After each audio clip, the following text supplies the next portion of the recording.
And in today's episode of AFLW Wrap, we look, can St Kilda continue their winning ways against the Geelong Cats side? Carlton got the job done last week, but against old enemy Richmond, can they keep the winning streak going? Fremantle entertained Gold Coast, an impressive win last time from Fremantle. Can they put on another impressive performance and really put pressure on their rivals? North were disappointing last time out, but they face a Collingwood side this week who have been very impressive. Who will get the job done here?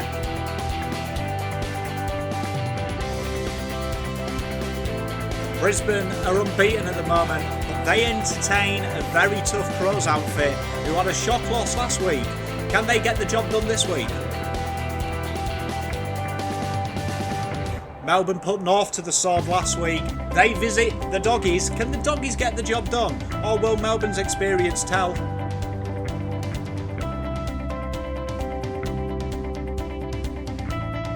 GWS, they entertain the hapless West Coast Eagles. West Coast are without a win. It's a potential banana skin. How will the Giants get on? Welcome back everyone to the AFLW Wrap Show. I'm your host, Pommyinoz. If you are new around here, please drop a like, please drop a subscribe. We're creeping up to 700. It would be grouse if we could try and get 800 before the men start. That would be phenomenal. And without any further much ado, let's get straight into it. So we start off with St Kilda. They ended up beating Geelong 51 playing 22, 7-9 for St Kilda, 3-4 for Geelong, and that was at Moorabbin. And they really kept their finals hopes alive with an accomplished win versus Geelong. Caitlin Griesler was the staple throughout with a great performance and setting up a great win, kicking 3 goals and 2 behinds and being a handful throughout from start to finish. But she couldn't have done that without the work and the phenomenal work, I have to say, of Tanya Smith, who was a pressure magnet throughout the contest with a staggering 13 tackles and 16 touches. That was complemented again by St Kilda staple Lucas Rodd, who had 19 touches and was a real live wire throughout and efficient with her touches. It does leave Geelong winless at this moment, and although they can take heart in Becca Webster's performance, she finished with 24 touches, and Amy McDonald again was very good, 21 touches for her. They seem to lack penetration in that forward half, and they have a real inability to get any quality final ball inside 50. St Kilda, on the other hand, they'll take heart. They really gained ascendancy in the third term and really put that pressure on, which caused Geelong to fall out. As we look ahead for both sides, you've got Geelong, they play Richmond. They will hope to get something out of that. Should be a very good game because both sides desperately need a win. St Kilda, they have a very tough trip though to Adelaide, but they'll have their tails up at the moment and they shouldn't fear any side. They play their game, they stand a chance. The goals for both sides then, Griesler had 3, Sherlaw, Shannon, Vogue and McCarthy for the goals for St Kilda. Cranston, Rankin and McWilliams for Geelong. Best on ground for me, Griesler, Lucas Rodd and Smith for St Kilda girls. And for Geelong, Webster, Purcell and Amy McDonald again. Then we went to Icon on Saturday and Carlton 51-8-3 beat Richmond 46-7-4. And the Carlton girls made it 2 wins on the bounce, and it was a tremendous game and it was a hard-fought display against really a prickly and tough Richmond side. Richmond came out of the blocks strong, taking a 22-point lead at one stage as the Blues looked lost for an answer up forward, particularly transitioning the football from back. But it was business as usual for the next couple of quarters. Egan and Prasparkis really gained the upper hand and Moody was dominant in the ruck, really setting up a Carlton 2-quarter performance that got the job done. Egan herself finished with 21 touches and that complemented Prasparkis' 2-goal 19-touch game. And it was a delight for Carlton fans that Vesio returned to goal-scoring form. She hit the goal-scoring column. She had 3 goals. And the Carlton forward line really was the difference throughout. Richmond, on the other hand, they can take heart that opposition sides have to beat them. Their targets inside 50, though, seem to be what lets them down. Consey did prove to be an absolute force, and in my opinion, I keep saying it, she's one of the best players in the competition. She finished with 26 touches, 4 tackles, and Brennan really turned back the hands of time. She had a vintage display. They do have the goods, in my opinion, to win games of football. It's just them keys need to fire, particularly Fredericks as well. Looking ahead then, Carlton girls, they have North Melbourne. That is going to be an absolute ripping game. That is in Tasmania. Big travel for the girls. Can they make it 3 in a row? They win that. Finals is definitely there. Richmond, on the other hand, they play Geelong. They'll fancy their chances against Geelong girls. It should be a great game, regardless of the result. I'm looking forward to that one. The goals. Vesio had 3, Prasparkis had 2, McAvoy, Harris and Stevens made up the goal scorers for the Carlton girls. Richmond, Wakefield, she was brilliant. She had 3, Brennan had 2, Stahl had 2. Real good goal scoring columns there for both sides. Carlton's best on ground then, Prasparkis, Egan and Vesio were the picks for me. Richmond, Conti, Hoskin and Brennan, they were phenomenal throughout. Went to Freo Oval next. Fremantle, they ended up beating the Gold Coast Suns. Fremantle 55-7-13, playing 6 1-goal 0 behinds at the Fremantle Oval. And they continued their winning run, which now extends to 11 games. And it was a resounding win at the Fremantle Oval. They show they have the tools throughout the ground to really damage any side in this comp. And when they switch on, they're going to be very tough to beat. Bowers again, she was central to all things purple on Saturday with 17 well-earned touches and an outrageous 15 tackles. She was the catalyst in transition and she was threatening throughout, and she came under heavy scrutiny. She was dual tagged at times and she still had a huge impact. Gavi O'Sullivan was the pick of the forwards, finding the ball 16 times, booting 2 goals too. But what really delights me is Fremantle's ability to spread the load with a burden of use throughout their team, throughout the lines. Miller had 17 touches, 6 tackles and a goal, and even Houghton, she was quiet this game. They still got the job done despite having 20 scoring shots. Suns, on the other hand, another tough day at the office, and although they give it a go, and Stanton had 18 touches, 5 tackles, they looked limp in the centre of the park, and they failed to score again for 3 quarters. And they have a real lack of potency inside 50. It was just too easy for Fremantle to transition, not enough forward pressure, and hit them from the counter. One of the highlights though for the Suns will be Lauren Bella, who dominated her ruck duel, and looks like you could build something with Stanton and Bella, but at the moment it's just not quite right, and it's going to be another year of learning for them. They definitely lack pace. Their susceptibility to transition and being on the counter is a real bad sign for the Suns. Next week then, Fremantle, they have the Brisbane Lions at home. Should be a great game, and they'll be looking to carry on their extended win. They shouldn't fear them. Brisbane lost this weekend. It should be a good game. Gold Coast get an easier fixture with the West Coast Eagles. They are away though, but that will be earmarked as potentially a win for them. Goals then, Sullivan had 2, Rowe, Miller, Sharp, Antonio and Verrier, they had a goal each. Kasler with a sultry goal for Gold Coast. Bowers, Cuthbertson and O'Sullivan for me were the best on for Freo. Stanton, Bella and Sermon were the best for the Suns. We went to Marvel when we had the Kangaroos went down 0-8 by 20 to Collingwood 28, 4 goals 4. And their remarkable run, the Magpies, continues. And it was a pressure session from the Collingwood girls against a disjointed Roos side at the Marvel Stadium. They simply just out-pressured the Kangaroos around the ground, who had a remarkable 8 behinds and 0 goals. Molly sliced open North at times up forward, and she finished with 12 touches and 2 goals. And it was usual suspects, Davey and Lambert, who controlled the footy in the middle of the park and set up all things black and white with 31 touches and 27 touches apiece.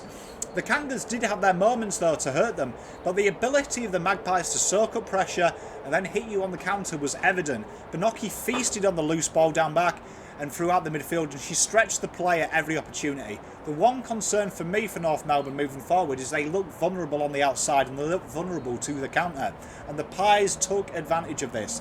They both have tough games next week. North have to play Carlton, and really they need to get better ASAP if the North Melbourne Kangaroos want anything from that game. Collingwood, on the other hand, they look finals bound. This style is beautiful to watch. It's hard fought and it pressures hard, and it really matches up with any side in this competition. I hate to say it as a blue bagger, but it is a joy to watch. The Collingwood side, they face Melbourne, as we know, next week. That should be a ripping game. It's experience versus this new wave side. Goals then, obviously no goal scorers for North. Molly with 2, Sheridan and Membry the goal scorers for Pies. Garner, Ashmore and Riddle for North Melbourne with the best on for me. Davey, Lambert and Molly best on for the Pies. Should be a great game for both sides next week. Brisbane then, they ended up losing 33-5-3 to the Crows 45-6-9 at Hickey Park. And after last week's performance, I said I wanted the Crows to respond and I backed them in. And I was taken aback how stunning their performance was on Sunday. Phillips returned to form. She single-handedly destroyed the Lions and set up an impressive victory, it has to be said. She ended up with 21 touches, 4 goals in what was really a complete performance and really a statement to the rest of the comp. One thing though that really stands out is the Crows have got fitness levels that seems above and beyond everyone else. And although Phillips did the damage, Ebony Marinoff was unstoppable with 28 touches. She really sets up the play well and she's tough to stop. And Hatchard again offers so much creativity and width on the flanks, 19 touches for her. Brisbane though, they did threaten at times. And down the back, they are phenomenal. Bree Cohen again was a rock and made some all-important spoils and tackles and is tough to beat. Bates had 19 touches and 3 tackles. They'll take the heart from this game, the Lions. Adelaide, though, are simply on another level when they decide to play like this. And they've set the standard again. They've put that question mark over them. And it's worrying for the competition that last week looks like a blip.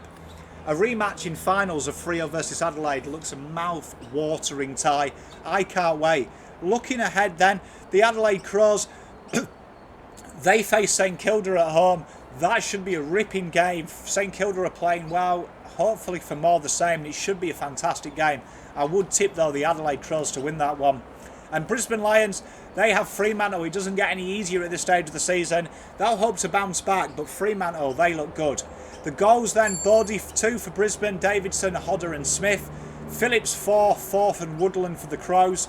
Best on ground, O'Dwyer, Conan and Bates for me for Brisbane. Phillips, Marenhoff and Hatchard, the best on ground for the Crows. Then we went to the Bulldogs. The Bulldogs 37, 6 goals, 1 behind, beat the Melbourne Demons by 13, who had 24, 2 and 12. And this was a counter-punch masterclass from the Doggies, who survived an absolute onslaught in the first half against a very well-drilled and much-fancied Melbourne side to gain a surprise for some 13-point win. Melbourne started off really well, dominating around the ground, but as we say, scoreboard pressure is as important as anything else, and Melbourne simply failed to capitalise on their good start. Their usual cool head and reliability with the ball deserted them at times, and some sloppy entries really did help the Doggies, who do what they do best and transition the football quick. Blackburn was sharp throughout, 16 touches, a well-taken goal and 4 very important tackles, and she was propped up with Jet Fitzgerald, who had a staggering 8 tackles and 12 touches. All of them were really key touches as well to really get the ball moving into the attacking half. Huntington again was in amongst the goals, 2 well-taken goals, and was just a constant threat throughout. She's got one of them auras about her that really draws defensive attention, and it does clear the way for a lot of the talented players in the Doggies forward line.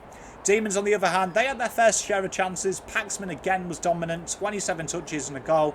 Gay finished with 19 touches, but what really set them back was their usual transition and quickness from the half-back line really wasn't there. They couldn't get their running game going. The forward pressure from the Doggies was very good, and they stifled and forced them to hit that corridor ball, which again is what we saw the Doggies do against Carlton earlier on in the year. It's a solid plan for them, and the Doggies really do set up well. Melbourne now, they have to dust themselves off quickly because they go against the Magpies next week, who aren't going to be a tough opposition. The Doggies, they have GWS. They will be looking to continue their run and really gain some momentum going into the finals. Goals then, Fitzgerald for 2, Huntington 2, Blackburn and McLeod were the goal scorers for the Doggies, Paxman and Scott for the Demons. Best on ground, Blackburn, Fitzgerald and Huntington for me for the Doggies. And Melbourne, Paxman, Gay and Lampard were brilliant for Melbourne. And then we finished in Blacktown. GWS 48-7-6 beat the Eagles by 20, 28-4 and 4. And they had a bit of Irish flair in this game as they cruised to a 20-point win versus the winless Eagles. Staunton was phenomenal throughout. She put in a complete performance for the GWS goal. She had 4 goals and 2 goal assists. She was the shining light for GWS. putting in a stellar performance. It was a tough fight, and the Eagles did have moments, and at one stage they did hit the front. One thing that will dampen it though is the injury to McCarthy late in the fourth quarter. It will be a concern. Isabel Lewis, she had a fantastic game for the Eagles though, 6 touches and 9 tackles. But it was, aside from Staunton, Alice Parker again dominated for the GWS girls, 25 touches, 6 tackles, and really helped them gain the upper hand in the corridor. Staunton though, she was the delight. Iconic status she's achieved in native Ireland for her work in the Gaelic football game. She looks like she's going to be a trailblazer for the Australian version of this great game as well. She was phenomenal, a complete menace throughout. Leading patterns are an absolute delight, and for any young girl and young man watching, honestly, take a look. 39 years old and still getting the business done. Rebecca Bilson, she laid a staggering 8 tackles for GWS, 22 touches and a goal, and Eva again offering great run and carry on the wings, 18 touches. And they've got a real talent inside GWS. They've got talent throughout. The Eagles, on the other hand, will take delight in Lewis and Swanson's effort, who herself, she got 15 touches. But this is going to be another learning curve for them, and they'll have their fingers crossed that McCarthy will be fit and firing and the injury isn't too bad. West Coast Eagles next week, they entertain the Suns. They'll be looking for their first win, and it is a winnable fixture for them, particularly if McCarthy can return. GWS, on the other hand, they have to come back to Victoria and play the Doggies. It's going to be a tough game. It's going to be a tough game. But if they get through that, they'll be thinking about finals. Goals then, GWS, Staunton 4, as we discussed, Beeson, Delpas and Mackerel with the goals for the girls. Laurie, Atkins, Culler and Brown for West Coast Eagles. Staunton, Parker and Beeson for me were the best on ground. West Coast Eagles, Breslin, Swanson and McCarthy. That concludes the AFLW wrap. We'll have a ripper one next week as well. Round 5 is shaping up to be a phenomenal week in footy. I can't wait to review them games for you. Until next time, make sure you like and subscribe. Stay safe.